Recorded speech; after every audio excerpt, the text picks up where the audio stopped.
Martin, beaucoup d'informations sont sorties ces dernières heures, ces derniers jours, au sujet de l'avenir de Kylian Mbappé. Et pourtant, après quelques jours d'ouverture de ce mercato hivernal, il n'y a pas encore grand-chose de concret.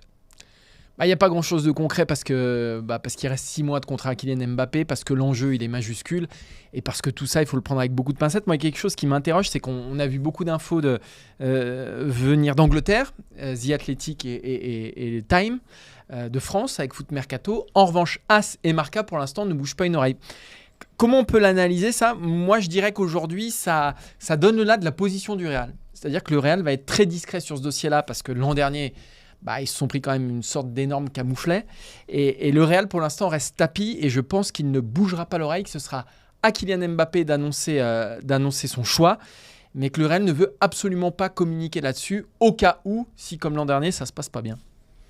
Oui, parce qu'on le rappelle, on a eu un premier écho du Times, c'était dimanche, qui disait que Mbappé avait rejeté la première offre du Real Madrid et qu'il n'écartait pas finalement les clubs de Première Ligue. On a eu The Athletic qui nous dit que l'offre formulée par le Real Madrid cet hiver est inférieure à celle que le club avait formulée il y a 1 an et demi maintenant, 2 ans.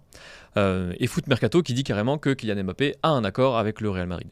Ça, on peut aussi l'expliquer par le fait qu'il y a forcément beaucoup d'enjeux autour de ce transfert-là, qu'il y a aussi beaucoup d'intervenants dans ce transfert. On sait que il y a vraiment 2 parties dans l'entourage d'Mbappé. Il y a le côté de son père Wilfried, qui est plutôt sur le volet sportif, le côté de sa mère Faisal Amari et de l'avocate qui gère notamment ses droits à l'image, Delphine Verheyden, qui gère toute la partie financière, plus les intermédiaires, etc. Forcément, ça fait du bruit et chaque interlocuteur, finalement, donne un petit peu sa version des choses. Reste quand même qu'il est très difficile d'imaginer Mbappé parler.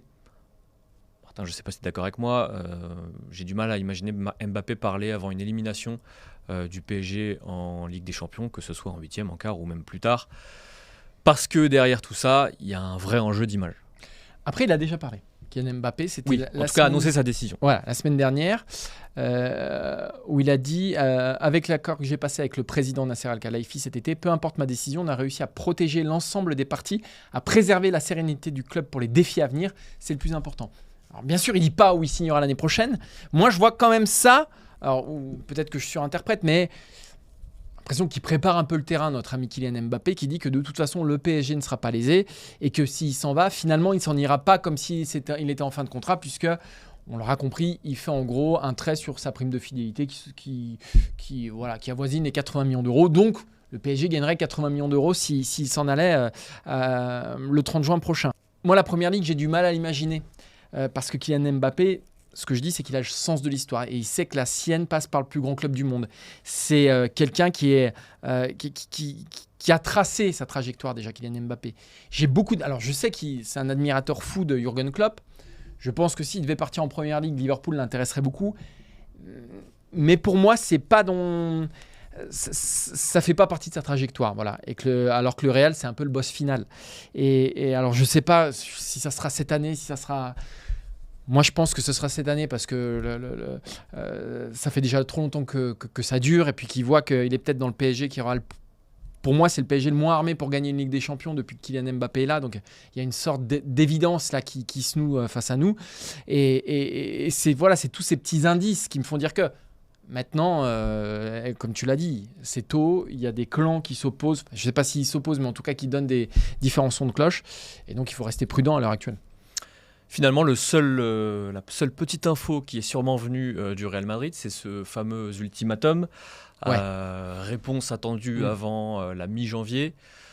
On peut aussi rappeler que s'il y a bien un joueur avec qui les ultimatums n'existent pas, c'est Kylian Mbappé. C'est lui qui les fixe, les ultimatums. Oui, Mbappé. C'est sa décision. Et rappelons aussi qu'un ultimatum, il y en avait déjà eu à l'été 2021, où le Real avait dit on attend une réponse avant, c'était un samedi, un dimanche, parce qu'il voulait l'annoncer au Bernabéu. Et finalement, on a appris la décision finale de Kylian Mbappé le mardi suivant, le soir de la fermeture du marché des transferts.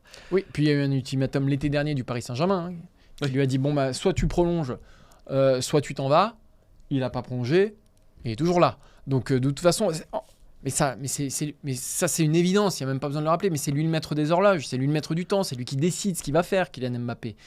Parce qu'il établit des standards, il fixe des règles qui n'étaient pas édictées avant lui, parce que Kylian Mbappé, il connaît trop le football, et puis voilà, son niveau évidemment, et puis je pense qu'aussi il est très bien conseillé, donc de toute façon les ultimatums, Kylian Mbappé, vous lui parlez pas d'ultimatum, voilà, tout simplement.